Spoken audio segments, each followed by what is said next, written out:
All right. Hello. How you Hey, doing? good. Come You on in, chit what's up? chatters for our pre-chat. Hey Come y'all, on Vanna in. Jones, Sister Pat, Victoria. You getting all of them. Sean Wood. That's right. Who William else? Weeks, William Weeks. Shalandra Kerr. Sandy. Yes. Who else? Hey there. Our regulars. Atanja That's from right. Texas. That's right. All That's right. right. Cousin Tamra. That's right. All Tamara right. with the dimples. Jackie Burton. Jackie Burton, always. Yeah. So tell them we're Always. calling their names. So come on in for our pre-chat. Come on. Yes. Well, you are sharp. And so are you, sir. I sure appreciate that. I love it when I see you. What I call your grown man suits, because he's gonna have that preppy look going. But every now and then, I'll creep out. now more than usual, because you're CEO of a company, right? That he's wearing his grown man outfit. All right, walk a certain way. Yes, sir. Yes, sir. Gonna get you a grown woman. Ooh, yes, Lord. Ooh, I felt that. I shot ta. Someone's over there fanning. So y'all come on in. We're calling your names because we know that you all are our regulars in our pre-chat. Vanna, are you on yet? Pat Robinson, Victoria, Sean Woods, Jackie Burton, Shalandra Kerr, William Weeks. The whole crew. Y'all come on in. It is Sunday. Y'all listen, we are actually Let's see who this is knocking on the door. Chat. We're doing a pre-chat. Yeah. Okay, got it. We good? Yeah. Okay.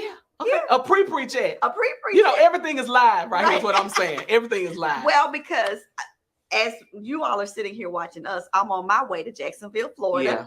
I'll be back Tuesday, but I got to make a run with my son KJ. But we wanted to make sure we still did the pre-chat show. So is he singing? No, he's not singing, but I need to go with him, take care of a little personal business. Got it. And so we're going there, but we'll be back Tuesday. Awesome. That's good. That's good. So pray for me and pray for him. Yes. It's good. Let me tell you something though. It's good to have your mama.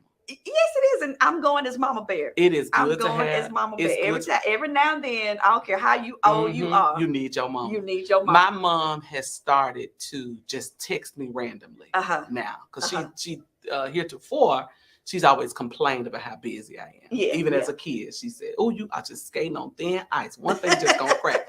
But now my mom has just started to text me in the middle of the day and just say, "Hey, son." That's so. And I'll reply and say, "Hey, what's up?" Because I'm used to like, okay, is anything going on? She's just saying, "Hey, I'm just checking. Hey, I know you busy and all." Because I did get on her because I said, now all the outgoing calls are coming on my end. I need some incoming from you. Well, it's interesting that you have a different pace than your mom. Your mom is, to me, very laid back. Absolutely. Very calm. Structured. So where do you get all of this? But you know what? And you say that, but my mom used to wear orange lipstick. Really? She had green. When I remember when my mom was younger, my mama is colorful. All right. She really is. Well, y'all tell Courtney's mom, Miss Sheila, to jump on here because she needs to hear this conversation going on about her. Yeah. And so I've said, that it really is. My mama is that lively person. Really, she is. And so I just think I'm gonna have to be the one that just pulls it back out of it. Yeah. Well, I'm going as Mama Bear. So that's good. And what happens is your relationship with your children change over time. And so there's that transition when they're in their 20s because you're still the mama that was raising them. Yeah. And then they get, because they silly in them 20s. You were silly. No. Yeah. I wanted to say stupid. I'm going to deny that one right there. I would say silly. And then they start to calm down as they get on into their 30s. Yeah. And that allows you to calm down. Got it. Because really, mamas are just concerned. Mamas and daddies are just concerned about your well-being. That's right. You, like your mom, you moving so fast that mama is concerned that you're going to make the wrong step. That's right. Right. And there's a cliff over there. That's right. That's going to land you down on. So all of that hovering is because really mamas and dads are trying to make sure that you don't wreck your life in your 20s. That's right. Because they want you to live to your 30s. That's right. So he's calmed down and we have good relationship and all that, but we're going to do some talking for these next 48 hours. When I tell you y'all are funny, y'all are funny. His comedy obviously comes from you. Absolutely. His soul, just so much KJ, and he is the apple of your eye. You light up with KJ. Like you don't light up with anybody. You think so? Absolutely. His daddy thinks that. That's the truth. That's the truth. That's so fun. That is the truth. Let me tell you now, it's because KJ is his daddy. So his daddy made me light up the same way because they're both. Bishop is a little more laid back now, but he was very comical with me, and we would just. So it's really his daddy all over again, you know. And Kelly we have a different kind of relationship. Now we laugh too because Kelly is not as extroverted as KJ. Right. So she's not going to say all of the crazy stuff in front of everybody. That's right. But she says it to me. And Kelly can have me rolling. And you get on the phone with Kelly. Yeah. And you let Kelly go. Yes. Okay, Kelly. Right. I'm gonna call you back, Kelly. I'm gonna call you back. People would be surprised at how much Kelly talks and the things she talks about. So when we get together, all four of us, I always have to say, Kelly, now you're gonna let KJ talk. Believe it or not. Really? Because she will take over the conversation. And Kelly had, and I think I've said this to her, and maybe you too. I've been around for 7 years, almost 8 years, seeing Kelly mature. Oh, absolutely. And become like you. Yeah, she like in ways that 7 years ago, she said, she did not want to be me, but she is turning into me. Y'all, Kelly takes delight in cleaning her pillowcases on her love seat at home. She's like, I'm going home to mop. I want my house to smell like Fabuloso or Pine Sol. But at home, when she was growing up, oh my God, I'm like, see, one day you're going to have your own place. Yeah. But anyway, how y'all doing? So, okay, we're having a pre-chat, but let's tell them immediately about our show. So yes. A great show. Great show. This is going to be about domestic violence. Because October is Breast Cancer Awareness Month, but it is also Domestic Violence Awareness Absolutely. Month. And domestic violence gets a back seat. It does. When we get into October. But it is definitely a serious topic. Yeah. I have two wonderful, courageous guests on this evening. Gwen Turner and Kendra Williams. And both of them have very fascinating stories that you would not believe. Right. And what I like about it is that they are speaking candidly about them. You would not believe, in fact, the things that they endured. Right. In fact, Gwen Turner has made this her mission. She's on a mission to help empower those who are going through domestic violence to come out, to let them know they can be there, they can survive, and on their own. They can come out of those situations. And she says, speaking of get out, the name of the episode is Get Me Out of This and Get This Out of Me. Oh, let me tell you, get this out of me. Get this out because of me. That's another part of it. Y'all gotta stay and watch the show because they talk powerfully about that. But when I tell you some profound stories and just really to me peeled back the layers to talk about not just experiencing it, but why you stay, because people don't understand why women, especially in those positions, why they stay. So make sure that you don't miss this episode. Please like, share, all of that, because we want to get this word out. Now, look, what's in the news? I told you a long time ago that I think the world is coming to an end. Now, you are really young to have that. But now, I gotta take that back because there's so many promises. I'm going spiritual real quick. There's so many promises that have to come to fruition in my life before that happens. So the world ain't coming to an end. It's coming to the end. It's coming to the end. Right. But it's a drought. Did we talk about this last week? The Mississippi. It is a drought. The Mississippi River. Yes, it's as lower as it's been since like 1980 something. Yeah. So now you know where I find comfort and solace in things like that. Heaven. Where I find solace is that it has happened before. Got it. So you've seen all this before? No, even if I haven't. When they said, when we were going through COVID first came, they said this hadn't happened since 1918. I'm like, okay, we're going to make it. We're going to make it because it's happened before. We're going to make it. Now, when stuff starts happening that ain't never happened before, oh, we're in trouble then. Got it. All right.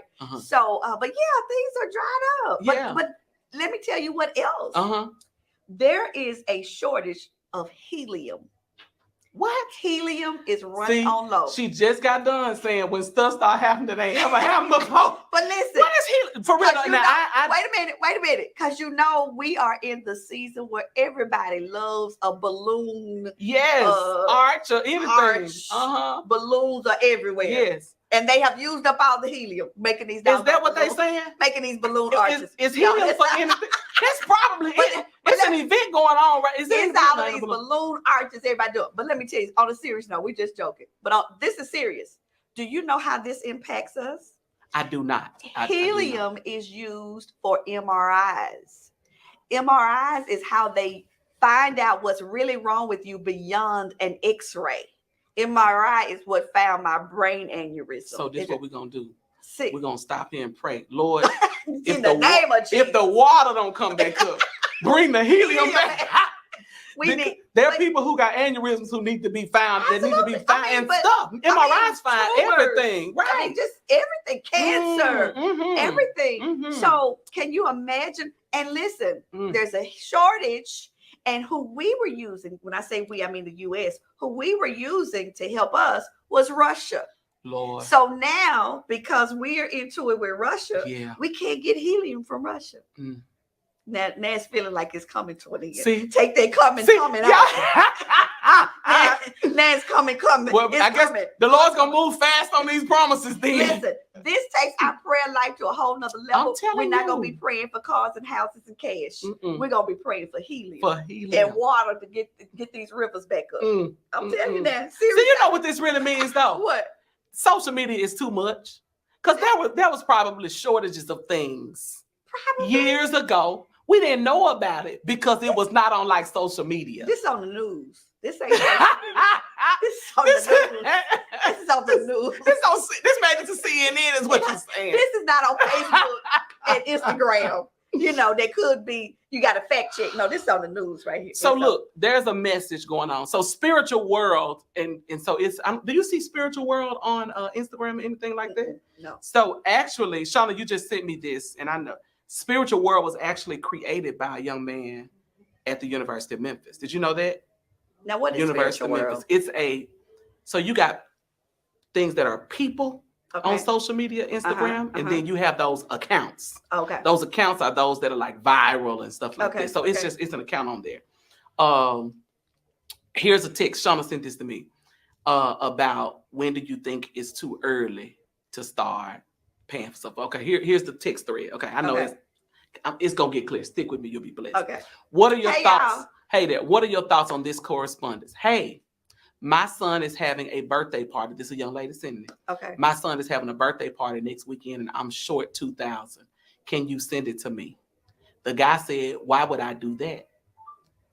And she said, because the woman you are pursuing has a child and we are a dual package. He said, you might just have to have a little cake and ice cream at your place. Okay. So, I mean, who was right? Who was wrong? Oh, it's one of those. It's one of those. So this song was hers and his. They shared this song. He's pursuing this lady. Oh, and this is her she son. Has a son that has a party coming up.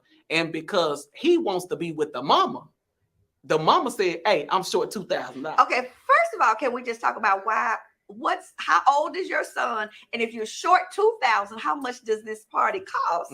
That's where I'm going first, right? So what do y'all think about that?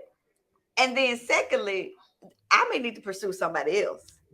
I mean, because my problem ain't your child. My problem is that this $2,000 plus. That's why I said that's my number one. Absolutely. Because my focus is what kind of thinking are you operating in? You know, I got a story for this, but I'm trying not to. I'm trying not to share my story. I mean, I feel like this is a Me Too. Is that what we are now? Yes. Listen, precisely. That to pursue somebody, you gotta do all of this other stuff. So there's this unrealistic expectation, right? That one, you got unrealistic priorities. Like your priorities are out of whack. So can we stop there and just go there for a moment? Hey y'all, this is our pre-chat show. Listen, we are pre-chatting. Yep. Because I'm on a plane to where am I going? Jacksonville, Florida, with my son KJ. But we did not want to miss our pre-chat, so we did a pre-recording. But hey, all of y'all, all of our regulars, all of our newcomers, hey, everybody, tag, share, like. Please, and we want you to comment because we want you to tell us how you feel about this situation. Because let me go back to my first. I'm getting on my soapbox. That's fine. What is it with these events? I mean, how have we gone to this place where every birthday, every anniversary, every, I got my BBL, whatever happens in our lives, we got to have a big event around people marrying themselves. What is this? That everything, and you're spending all of this money and you don't have money in your savings account. You don't have, Shauna's waving at us because she's on. That was almost a Baptist fit. Right, I know. What is this? Because now, listen, this is what's happening now. I don't know if I talked to to somebody else about this. People, you have your big event, say it's your birthday. Right. You spend all of this money because you want it to be fabulous. You want draping, you want piping, you want, exotic foods, you want entertainment and all that. It's your birthday. Did I say that? Birthday. Because I want y'all to keep remembering it's your birthday. And then people come, they spend money on outfits to come to your birthday. To your event. But your birthday. Because that's significant to this story. Okay. And they don't give you a gift. That's exactly right. Because you feel away. Because they have spent money on the outfit. That's right. That they've got to show up in to meet the occasion that you have formulated. You right, because you got a 5-star event. I gotta have a 5-star outfit. I don't have no money to give you for your birthday. I don't have to give you a gift. And you are feeling some kind of way. Because did I say that? It's your birthday. It's your birthday. So I think we've got to do something so that this will it's supposed to be your birthday. And we're supposed to be going to the event to celebrate you, to honor you. And see, I think one of the things that has happened, I don't have a problem when events happen for special people. And special. So what I mean by that is just special people. Some people are special. I agree. I'm with you. That's what I mean. But I think everybody thinks they're special. So you got, I don't mean no harm. You got average, regular Joe Blows trying to have these events for their birthdays, which is why they are so numerous. But I'm okay with your average Joe Blow having a special event. I'm talking about they making them big. But can it be a special event on a special day? See, when your 31, 32, 30, those are not special. But your 30 and 35. If it's a 0 and a 5. And maybe a 5. Okay. You pushing it to me on the 5. Okay. All right. I ain't doing nothing on my 35th, but you did. My family. Oh no, your 35th. Child, did you do anything on your 30th? Yes, I did. What you do? I don't know. But on my 40th, I did. Okay. I think somebody else gave me something. But this is so I'm teetering this line. Let me tell you what I'm really. I don't want to. I do not. Okay, you're gonna be mad at me when I say this. But at your 40th, I'm coming big. If you come up in here and you got to have live entertainment, limousines, and on your 35th, I'm gonna say, Courtney, you're doing too much. I should be married. But now you have a right to do it. I should be married by you have a right to do it. But I'm just gonna be saying, Courtney, then what we gonna do for your 40th? Yeah, I got you on that. I agree. Now I have fallen in love with underproduced birthdays. Have you recognized that the last few years? Like they are really just underproduced. You just got to let people who love you, let them express the way they want to express. And it can be more meaningful. Absolutely. It can be. But without that pomp and circumstance, I just, So here's what I'm trying to figure out. That's just me now. Y'all keep having your 33rd birthdays, your 43rd, your 53rd, your 63rd. But I do not want a big celebration again until I'm 60. Until you 60. I just don't. And you 55 now, right? Yeah. So here's I didn't have a big 55th. You didn't. You graduated. You just graduated and went home. And was right there with my family. What I'm trying to figure out for real, this is what I want you to hear my heart on this. Is that what you say? Yeah. I want you to hear my heart on this. I'm trying to figure out with the whole events piece. Okay. And this is with church. This is with peer power. Everything. I'm trying to figure because events are the thing of our time. I'm trying to figure out where is the place for them and where, because it's what's going on in culture. So, and where do we continue to, because there's still this place where you got to train people to still be right and not go over. So I think we have now normalized what should be significant. Okay. When you turn 30, that's significant. When you turn 40, it's significant. But we have so normalized that we don't know now, because everything is significant. Right. Everything is significant.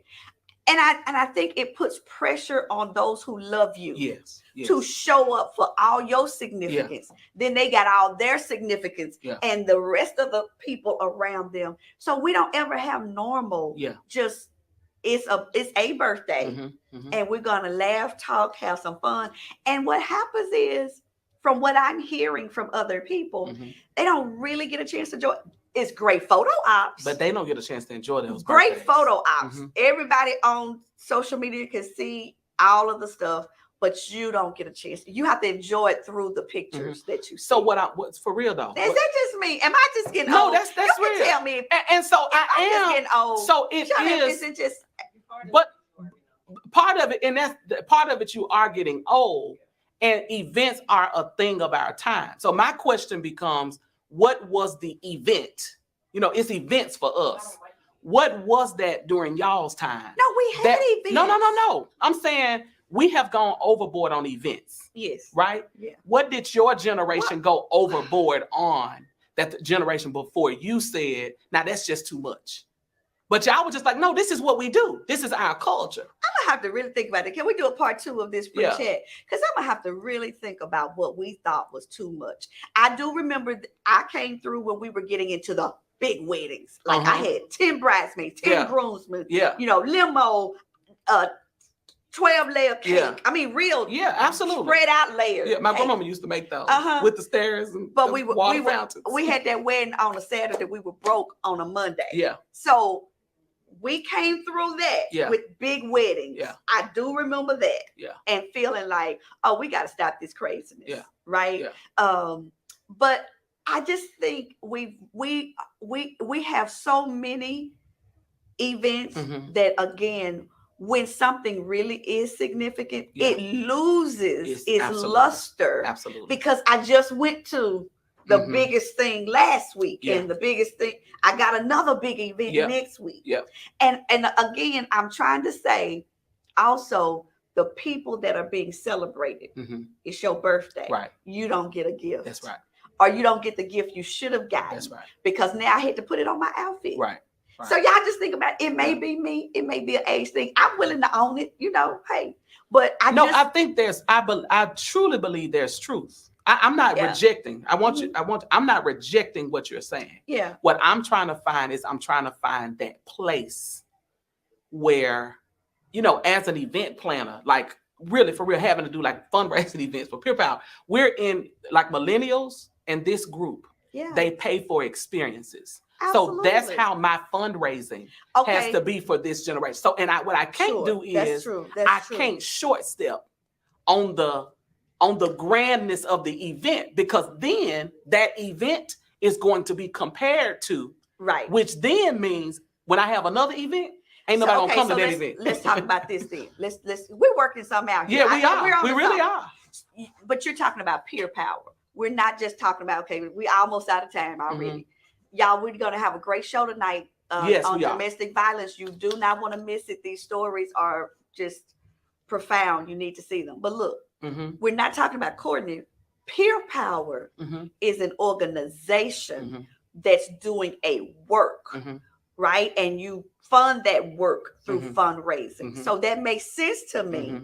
Now, what will not make sense is if you expect the same people every time to be there. Right. That's unfair. That's right. You got to identify your audience. Right. If you're doing something every 3 months, it's unfair for you to feel like I got to be, or somebody's got to be there every time. Absolutely. So as long as you get that expectation right, I think you're okay with an organization. But with individuals, because I've gone to some big birthday parties and nobody was there. Yeah. But what did you just have last year? Right. Sometimes people are thinking, "Oh, we just celebrated you last year," right? Or, and there's so many, I'm having to choose. So I think if we scale it according to who you are and what the event is about, right? I think if you don't have that expectation that people have to come to my friends and I, we have a understanding because they're pastors, we're pastors. Right. They're pastors' wives, we're pastors' wives. They don't have to come to every event that I sponsor because they got their own churches. That's right. So I can't be mad at them that they're not taking up their Saturdays to be at the function of all of the events, which are numerous, right? So let's do this. So we got to figure that out. Yeah. Now today, part of the reason why you're dressed up as well, not was just a wedding, but I think we need to honor this man. Let me tell you, we need to honor Dr. William Young. Yes, we do. Went to his funeral services today. They were, the service was beautiful. It was beautiful. It was timely. It was all of that. Sure. Let me tell you, he was my mentor.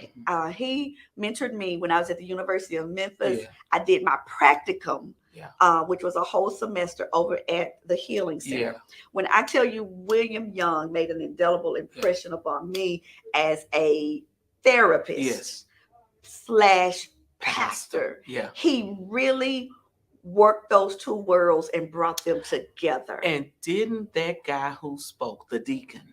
Oh my God. The deacon talked about at the service, his remarks. He was, saying, look, we all in this together. This is hard. And he talked about how Dr. Young came into his life at a time when he was literally in a crazy house. He said, my own shadow used to scare me. And when he talked about the tool, he said, but I wouldn't have made it through this without the tool that he gave me. So let me tell you what Dr. Young gave me. So one day I was really being hard on myself. I was talking to him. I was sitting in his office telling him about, I was down on myself because I was struggling in one class and I was trying to master, being a pastor's wife and over here in school and all of that. And so he wrote something on a piece of paper. He was notorious for this. Wrote something on a piece of paper and he put it on the desk and on the table. And he said, when you're ready, I want you to pick that up. Well, mind you, I didn't know what he wrote on that piece of paper. And so he went on talking to me. He said, now, when you're ready, I want you to pick that up. Because he's trying to talk to me, saying, Linda, you're being too hard. Linda, you need to be, you need to give yourself some grace, yada, yada, yada. And so he kept saying, when you're ready, you can pick that up. And so finally, when he had just wore me down, I picked up the piece of paper and I opened it and he had written grace on the piece of paper. Wow. And that taught me, it almost brings me to tears now, because that taught me grace for myself. Yeah. I'm good. That taught me grace for myself. Yeah. I had grace for everybody else. But not yourself. But not myself. And William Young did that. Yeah, that's really good. Yeah. And as people talk about, I know we got to wrap up, at the service today, they were saying how he transformed church life and all of that kind of stuff. He made it okay. He made it okay to be saved and experience depression. That's good. And as I thought about him, and maybe this is what I was thinking about during the service, I don't remember a Memphis without Dr. Young. Didn't Gina Stewart say that Pastor Gina Stewart said that in her remarks? She did. They were virtual because she's out of the country, but she said that. Yeah. Having a Memphis without a Dr. William Young, because with any of us as pastors, we're dealing with a situation that was too much over our head, whether it was for a family in your church, whether it was whatever, we call Dr. William Young and Diane Young. Can't mention William Young without mentioning co-pastor Diane Young. Powerful woman. Absolutely. Powerful woman. So I know we got to go, but he deserves that. Absolutely. Listen, you all stay tuned. Our episode tonight is about domestic violence. You've got to hear Kendra Williams, Gwen Turner. You've got to hear their stories because we want you to be empowered and come out. All right. Woo! Right. Going over to the show. Y'all have a good week. All right, y'all.